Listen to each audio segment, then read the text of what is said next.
మరొక బ్రేకింగ్ చూస్తున్నాం. కర్ణాటకలో విజయ బావుటా మోగించిన కాంగ్రెస్ పార్టీ తెలంగాణపై స్పెషల్ ఫోకస్ పెట్టింది. ఎన్నికలు సమీపిస్తున్న వేళ యాక్టివిటీస్ పెంచిన హస్తం పార్టీ అధికారమే లక్ష్యంగా ఎన్నికల కమిటీని తాజాగా నియమించింది. దీనికి రేవంత్ రెడ్డి అధ్యక్షతన వహించారు.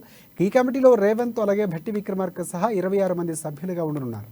ఎక్స్ అఫీసియో సభ్యులుగా ముగ్గురికి చోటు లభించింది.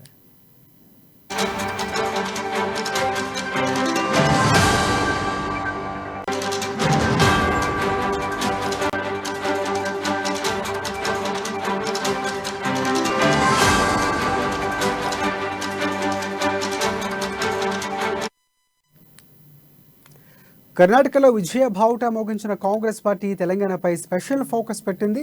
ఎన్నికలు సమీపిస్తున్న వేళ యాక్టివిటీస్ పెంచిన హస్తం అధికారమే లక్ష్యంగా ఎన్నికల కమిటీని తాజాగా నియమించింది.